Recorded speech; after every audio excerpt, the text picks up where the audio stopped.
Hello all, welcome back to our channel canvas front. So हम लोग ने अभी तक जो पढ़ाई की है वो हम लोग ने कलर्स तक पढ़ाई की थी कल तक। ठीक है, अभी हमें स्टाइल पे जंप करना है। जैसा कि हम लोग ने पहले डिसाइड किया था कि हम पूरा HTML हम लोग कवर करने वाले हैं, जिसमें से अपना HTML CSS वाला जो टॉपिक है वो आज हम लोग करने वाले थे। ठीक है, एंड CSS जो है ये एक्चुअल में देखेंगे तो ये बड़ा ही इम्पोर्टेंट टॉपिक है। अगर आप front end developer, UI developer अगर आप बन रहे हो तो उसमें जो CSS है ये काफ़ी ज़्यादा इम्पोर्टेंट टॉपिक है। एंड इज़ लाइक इसको और अच्छे से एंड एक एक चीज़ें कैसे कैसे हम यूज़ कर सकते हैं, क्या क्या हो सकता है। CSS तो बहुत बड़ा है, ठीक है, बट इसको यूज़ कैसे कर सकते हैं, क्या क्या चीज़ें हम लिख सकते हैं, कैसे लिख सकते हैं, कहाँ लिख सकते हैं, एंड इसका इफ़ेक्ट क्या होगा। ठीक है, तो सारी चीज़ें हम देखेंगे एंड ये थोड़ा सा इम्पोर्टेंट टॉपिक है, तो मेक श्योर कि आप लोग थोड़ा ध्यान से देखें। एंड जिसे अगर कहीं पे कुछ नहीं समझ में आ रहा है तो वो मुझसे क्वेश्चन कर सकता है कमेंट बॉक्स में। कमेंट बॉक्स में आप क्वेश्चन करिए, मैं उसका आंसर करूँगा।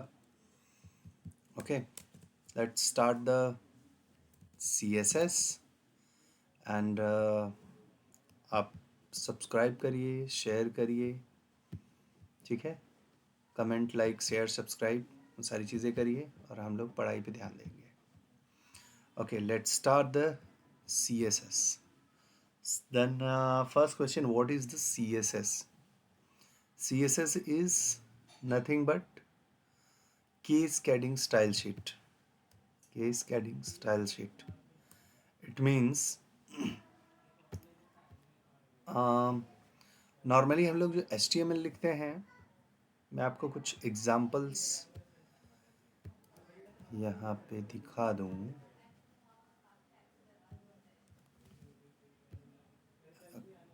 Okay, I don't know it's work or not here. Let's check. W3C, ठीक है। अभी मैंने अगर कुछ CSS निकाल दिए इसके, ये कुछ ऐसा दिख रहा है, इट मीन्स वो CSS की वजह से ये ऐसा अच्छा सा थोड़ा सा ठीक ठाक दिख रहा था। अगर हमने वो CSS को निकाल दिया है सो ये कुछ ऐसा दिख रहा है। इट मीन्स CSS का बड़ा रोल है इसमें। CSS की वजह से ये सारी चीज़ें यहाँ पे दिख रही हैं, CSS की वजह से ये ऐसा दिख रहा है। ठीक है, तो CSS का इसमें बड़ा रोल है। सो CSS पढ़ने के लिए हम लोग एक काम करते हैं, CSS नाम का एक फोल्डर बना लेते हैं एंड इसमें एक फाइल बना लेते हैं css.html। ओके, इसमें हमारी खाली CSS की चीज़ रहेंगी। और जैसे कि हम लोग ने स्टार्टिंग में ही एक बार हम लोग ने पढ़ा था कि अगर हमें बॉयलर प्लेट की ज़रूरत पड़ती है, ठीक है, बॉयलर प्लेट क्या होता है, एनीवन आइडिया? ठीक है, जिसे नहीं पता है वो देख ले। बॉयलर प्लेट मतलब एक टेम्पलेट होता है, the standard template, be sure the having the your page setup latest design the development standard. ये एक टेम्पलेट है जिसे हम बॉयलर प्लेट भी बोलते हैं। ठीक है, हमें इसकी ज़रूरत नहीं है, इसकी ज़रूरत नहीं है। हाँ, बूटस्ट्रैप CSS हम लिखते हैं, थोड़ा रखते हैं हम लोग, थोड़ा सा देखेंगे। बूटस्ट्रैप के क्लासेस यूज़ करेंगे तो थोड़ा सा स्टाइल अच्छा होगा। ठीक है, लेट्स सी। यहाँ पे हेलो वर्ल्ड है।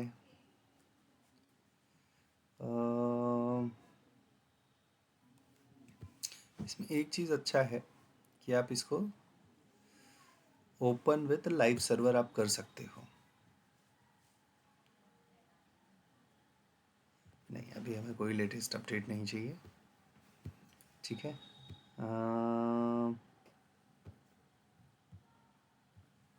ठीक है, अपना लाइव सर्वर स्टार्ट हो गया है यहाँ पे। इसमें ना सबसे अच्छा ये होता है, इमीडिएट चेंजेस यहाँ पे रिफ्लेक्ट हो जाते हैं। मैं जैसे ही वहाँ पे कुछ चेंज करूँगा तो यहाँ पे अपडेट हो जाएगा। ठीक है, सो हम लोग क्या पढ़ने वाले थे? CSS पढ़ने के लिए मैं यहाँ से एक काम करता हूँ, नैव बार। ठीक है, इसका ऐसा कुछ नैव बार है, ये कोड ले लेता हूँ और यहाँ पे ऐसे रख देता हूँ। सो अब मेरा जो पेज है, जो अभी हम लोग ने css.html बनाया, वो कुछ ऐसा दिख रहा है। ये ओपन नहीं हो रहा है कॉज ऑफ कि हमने यहाँ से कुछ JS फाइल रिमूव कर दी थी। अगर आपको देखना है तो हमें फ़िलहाल इसकी कोई ज़रूरत नहीं है अभी, तो हम निकाल ही देंगे। ये खाली आपको देखने के लिए मैं यहाँ पे डाल के दिखा देता हूँ। ये मैंने डाला और ये चलने लगा। ठीक है, तो ये थोड़ा सा जावास्क्रिप्ट से रिलेटेड है, वो हम लोग बाद में देखेंगे। अभी फ़िलहाल हमें इसकी ज़रूरत नहीं है। ठीक है, ड्रॉप डाउन की ज़रूरत नहीं है, हमने निकाल दिया ड्रॉप डाउन को। अब यहाँ पे आप देख रहे हो डिसेबल्ड है, मतलब इसका कलर थोड़ा सा डल है कंपेयर टू दिस। तो यहाँ पे डिसेबल्ड का एक क्लास है जो बूस्टअप प्रोवाइड करता है, वो मैंने निकाल दिया, तो अभी सब सेम दिख रहे हैं। ओके, सो यहाँ पे एक्टिव लगा है इसलिए थोड़ा सा ब्लैकिश ज़्यादा दिख रहा है। अभी ये सारे भी सेम दिखने लगे, अगर एक्टिव लग जाएगा तो ये ब्लैकिश थोड़ा सा ज़्यादा दिखेगा। अब क्वेश्चन ये है कि इसमें CSS कितने टाइप के होते हैं एंड कैसे यूज़ कर सकते हैं। ठीक है, तो फर्स्ट इन्होंने क्या बताया है, यहाँ पे हम लोग ने कल शायद थोड़ा सा ओवरव्यू देखा था। इनलाइन होता है, इंटरनल होता है एंड एक्सटर्नल होता है। इनलाइन हम कैसे लिख सकते हैं? अब इस नैव बार का कलर अगर मुझे रेड करना है, नैव बार यहाँ पे है, इसका कलर मुझे रेड करना है, तो मैं यहाँ पे स्टाइल कलर रेड, वो रेड हो गया, मैं ऐसे कर सकता हूँ। या फिर ये इनलाइन हो गया। अगर मैं लिखूँ, मैं बॉडी में भी लिख सकता हूँ इनलाइन इंटरनल CSS, मैं हेड टैग में भी लिख सकता हूँ। क्या हो गया?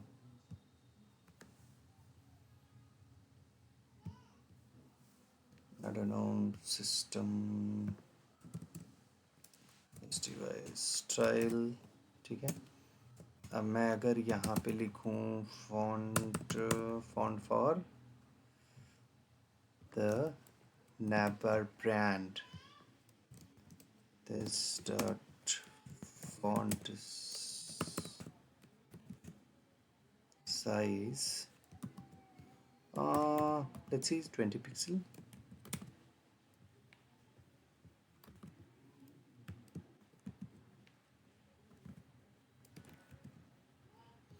ओके, सेम ही दिख रहा है, 30 करके देखते हैं।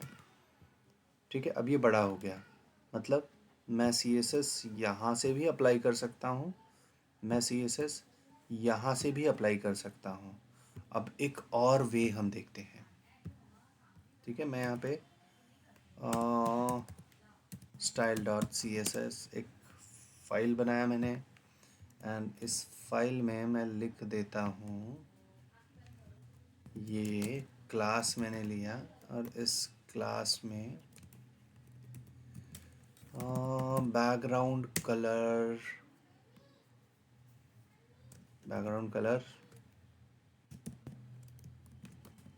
थोड़ा सा ब्लैकिश।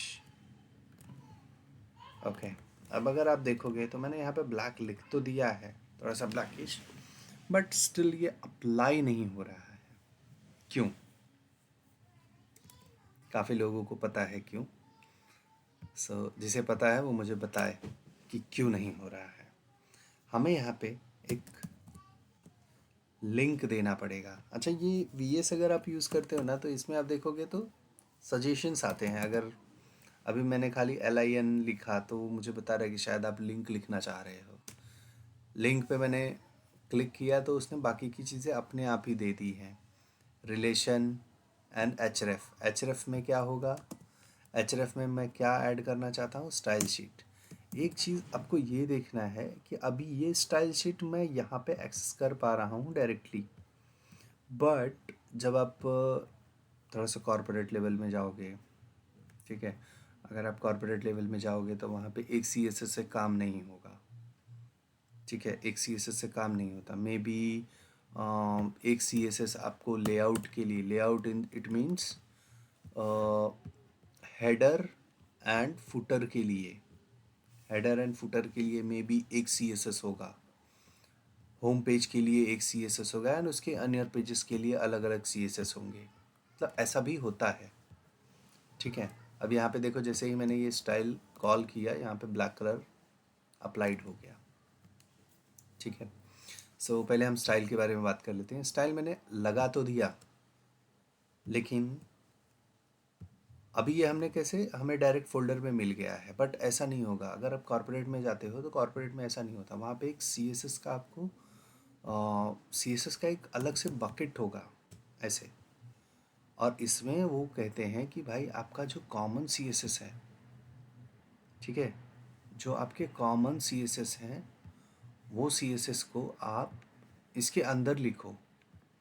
अब जैसे ये वाला स्टाइल शीट है, मैं इसको यहाँ से कट करता हूँ और यहाँ पे आके, बड़ा पेस्ट करने का ऑप्शन नहीं है। Okay, not an issue. Reveal the explore fielder, यहाँ पे देख लेते हैं हम लोग। ओके, ये फाइल ही बन गया है, बट ओके, ठीक है, मैं एक काम करता हूँ, इसको मैं डिलीट कर देता हूँ। ठीक है, एंड यहाँ पे मैं एक फ़ोल्डर बनाता हूँ CSS का, एंड ये वाला जो CSS है, इसको मैं यहाँ से कट करके इसके अंदर पेस्ट कर देता हूँ। ठीक है, अब ये CSS फोल्डर के अंदर आ गया।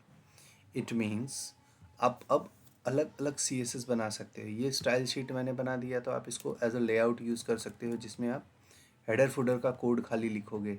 अगर आपको होम पेज का CSS, मतलब इसके नीचे बैनर और भी जो भी आपको बनाना है एज पर दैट साइट, जो भी आपके पास डिज़ाइन होगा उसके हिसाब से आप काम करना चाहते हो, होम पेज का अलग से CSS बना लो, इनर पेजेस का अलग से बना सकते हो, या फिर एक ही CSS में कमेंट आउट करके लग सकते हो। वो डिपेंड करेगा कि आप जिस कंपनी के लिए काम करते हो उसका स्ट्रक्चर क्या फॉलो, वो क्या स्ट्रक्चर फॉलो करते हैं। ठीक है, बट बेस्ट वे है कि अगर आप CSS लिखने जा रहे हो तो CSS का एक फ़ोल्डर बना लो एंड वहाँ से आप लिखो। लेकिन अब अगर आप देखोगे तो जो आपने यहाँ पे CSS में लिखा है बैकग्राउंड कलर, ये अप्लाई नहीं होगा। आपने क्या लिखा था, बैकग्राउंड कलर लिखा था, वो अप्लाई नहीं होगा। क्यों? क्योंकि हमने इसे एक फ़ोल्डर के अंदर डाल दिया। अब आप बोलोगे कि फ़ोल्डर के अंदर डाल दिया तो क्या यहाँ पे कॉल तो किया है? नहीं, ये वो एक्सेस नहीं कर पा रहा है। एक्सेस कैसे करेगा वो देखते हैं। अब VS में ये भी एक अच्छा है कि वो बता देता है कि आपका पाथ क्या होगा। तो हमने उससे बताया कि भाई देखो, एक फ़ोल्डर अप गया, यहाँ पे CSS करके एक फ़ोल्डर है जिसके अंदर स्टाइल शीट नाम का एक फ़ाइल है। वो अगर हम कॉल करेंगे तब जाके ये CSS अप्लाइड होगा। ओके, तो हमने 3 वे चेक किया। एक तो इनलाइन होता है, दूसरा इंटरनल होता है, और तीसरा एक्सटर्नल होता है। ये 3 वे तो हैं CSS के। हमने इनलाइन से रेड कलर दिया था, इंटरनल से फॉन्ट साइज दिया है, एंड एक्सटर्नल से हमने उसका बैकग्राउंड कलर मैनेज किया है।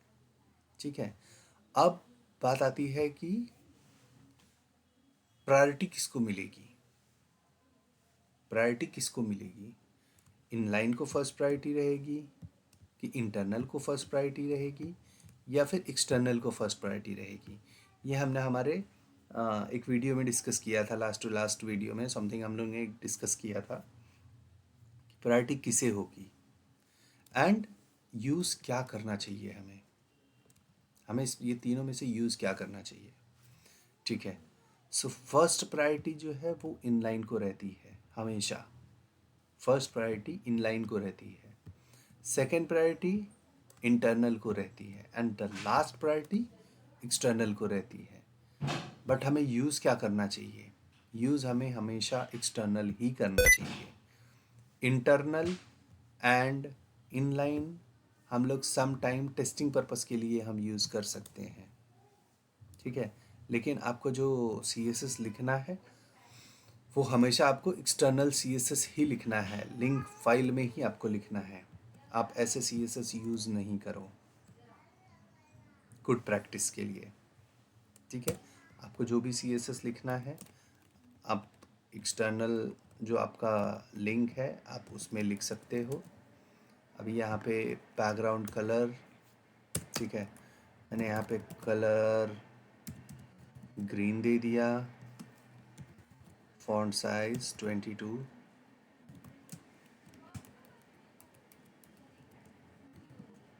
Font size 22 pixel. Okay, so यहाँ पे थोड़ा सा अब अगर आप देखोगे ये अप्लाइड नहीं हुआ।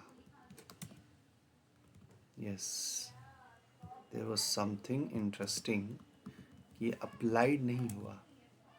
अच्छा, अब हुआ अप्लाइड। शायद हमने ये पाथ बनाया था बट हमने सेव नहीं किया था। कलर ग्रीन,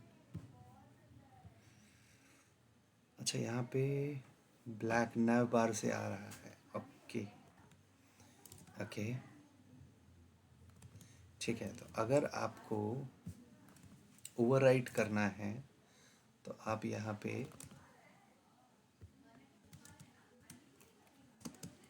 इम्पोर्टेंट लिख सकते हो। तो अब देखोगे तो ग्रीन अप्लाइड हो गया। आपको बैकग्राउंड कलर कुछ चेंज करना है तो जैसे हम लोग ने कल डिस्कस किया था आप यहाँ से कर सकते हो। आपको अगर कोई स्पेसिफिक कलर चाहिए तो आप यहाँ से पिक भी कर सकते हो।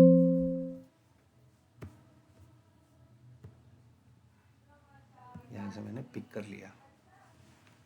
ओके, फ़िलहाल के लिए बैकग्राउंड कलर थोड़ा सा अजीब दिख रहा है तो मैं ये रिमूव कर दूँगा।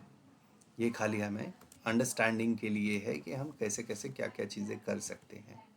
ठीक है, स्टाइल में अगर हम देखें तो हमने क्या क्या देखा, हम इसका फ़ॉन्ट साइज़ देखा, फ़ॉन्ट कलर देखा। ठीक है, इसमें अगर देखेंगे तो हम पैडिंग यूज़ कर सकते हैं, पैडिंग 10 पिक्सल। ओके, मैं एक चीज़ आप लोग को दिखा दूं, बैकग्राउंड मैंने C2C,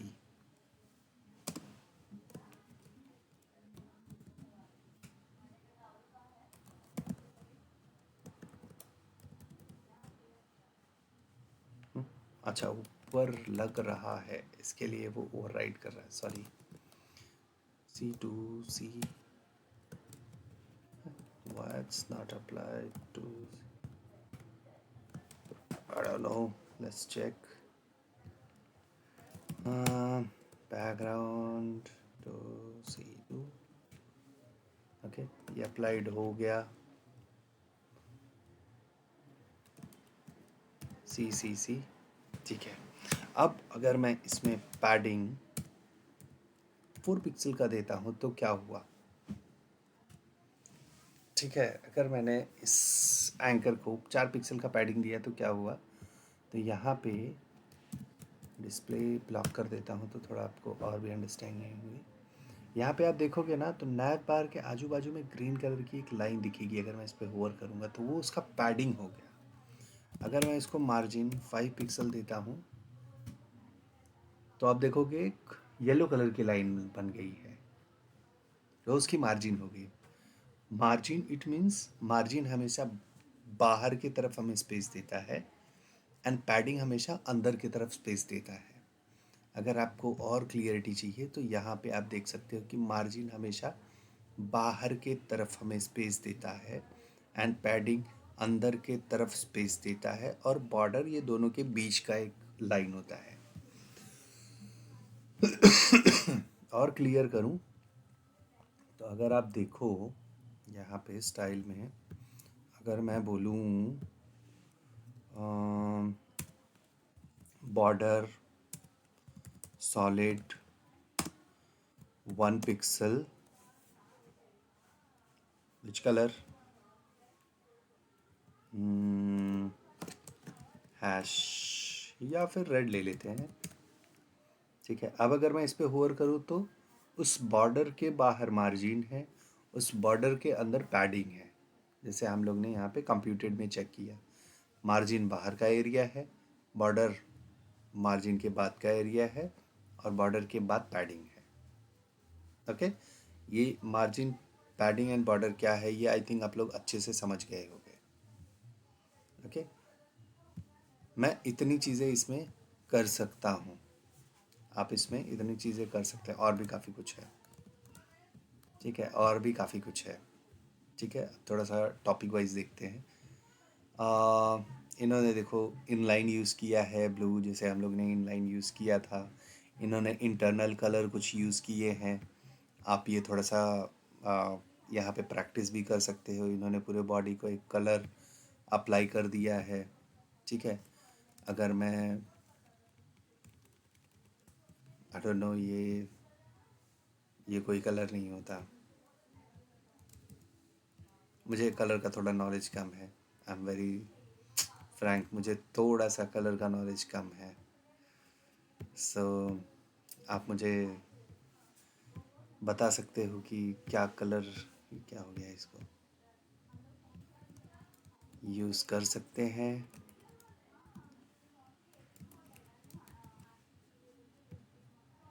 ओके, ये ऐसा कुछ दिख रहा है, ये कलर इसका ऐसा हो गया। ओके, ठीक है, तो आप ये यहाँ पे प्रैक्टिस भी कर सकते हो। ये इंटरनल हो गया, इसके ऊपर इनलाइन था, और यहाँ पे जो हम लोग ने चेक किया था style.css, ये अपना इंटरनल CSS, एक्सटर्नल जो हम लिंक कॉल करके बनाते हैं वो। और स्टाइल शीट, स्टाइल में हम लोग ने CSS ऐसे लिखा है। ये अगर हम इंटरनल CSS लिखते हैं तो ऐसे लिखेंगे जैसे हम लोग ने लिख के चेक किया था, या प्रैक्टिस के लिए यहाँ पे यूज़ कर सकते हो। ओके, पैडिंग इन्होंने भी यूज़ किया है, बॉर्डर यूज़ किया है, मार्जिन भी यूज़ किया है इन्होंने। ठीक है, एंड दैट्स इट। अभी यहाँ पे स्टाइल एट्रीब्यूट आप यूज़ कर सकते हो अगर इनलाइन लिख रहे हो तो। इंटरनल लिख रहे हो तो आप स्टाइल टैग यूज़ कर सकते हो। अगर आप एक्सटर्नल CSS यूज़ करना चाहते हो तो आप लिंक के थ्रू अपने फाइल को लिंक कर सकते हो। अगर आप हेड में आप अगर स्टाइल टैग या लिंक के थ्रू अगर आप CSS लिखना चाहते हो तो वो अप्लाई होगा। बाकी की ये सारी चीज़ें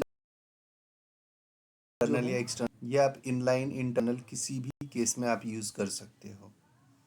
ठीक है, यहाँ पे कुछ एग्जांपल्स हैं, वो आप कर सकते हो। अब जैसे ये वाला है, तो इसमें मैं आपको थोड़ा सा एक करके दिखा देता हूँ, आप आगे प्रैक्टिस करने में आपको इजी होगा। अभी इन्होंने ये क्या लिखा है, use the CSS set the background colour of the document body to yellow. Okay, तो यहाँ पे क्लास का नाम होगा बॉडी, और यहाँ पे बैकग्राउंड कलर ये होगा। शो आंसर बराबर है। ठीक है, तो आप ऐसे, ये लोग भी देखो थोड़ा सा प्रैक्टिस दे रहे हैं, तो आप वो कर सकते हो। Use the CSS set the font colour document. So body, यहाँ पे इन्होंने क्लास जो भी सेलेक्टर है वो लिखा हुआ है, हमें यहाँ पे कलर डिफाइन करना है। तो कलर अगर डिफाइन करूँगा तो font family, okay, set the CSS, set the font of the document. अच्छा, ये फॉन्ट फैमिली है, कोई कलर का नाम नहीं है। मैंने आपको पहले ही बताया था कि मेरा थोड़ा सा कलर को लेके थोड़ा सा मेरा हाथ सही नहीं है। Use the CSS, set the text colour, यहाँ पे हमारा कलर प्रॉपर्टी आएगा, और अगर हम इसे चेक करेंगे तो ये राइट है, करेक्ट है। तो ऐसे ही आप यहाँ पे बहुत सारे एग्जाम्पल्स है, ठीक है, आप यहाँ पे ट्राई कर सकते हैं। एंड नेक्स्ट देखते हैं लिंक्स। ठीक है, लिंक्स क्या होते हैं, URL क्या होता है, रीडायरेक्शन कैसे होता है। ठीक है, लिंक्स, अभी जैसे ही मैंने यहाँ पे क्लिक किया, मैं यहाँ पे अगर क्लिक करता हूँ तो ये पाइथन के पेज पे गया। ठीक है, मैंने पाइथन पे क्लिक किया तो पाइथन पे चला गया। कैसे, ये होते हैं लिंक्स। सो इसके बारे में हम कल थोड़ा सा डीप स्टडी करेंगे इसके बारे में। फ़िलहाल हम लोग ने जो स्टाइल वाला एक देखा है वो आप लोग कंटिन्यू करो, प्रैक्टिस करो। एंड इसमें किसी को कोई क्वेरी, क्वेश्चन कुछ भी रहेगा तो वो मुझे बताओ, वो हम सॉल्व करेंगे। एंड जिसने अभी तक सब्सक्राइब नहीं किया है वो आप सब्सक्राइब करें, दोस्तों के साथ शेयर करो। ठीक है, एंड अपने कमेंट्स बताओ, उसके बाद हम लोग और भी डिटेल्स में चेक करेंगे। ठीक है, मेरा ये लिंक्डइन प्रोफाइल है, आप मुझे यहाँ पे भी अपने कमेंट्स बता सकते हो। अगर आपका फ़ोन नंबर एंड कोई भी रिक्वायरमेंट है तो आप मुझे बता सकते हो, हम लोग उस पर कंटिन्यू करेंगे। और भी डिटेल में वेरी सून इसमें ऐड कर दूँगा। Okay, thank you so much for the watching and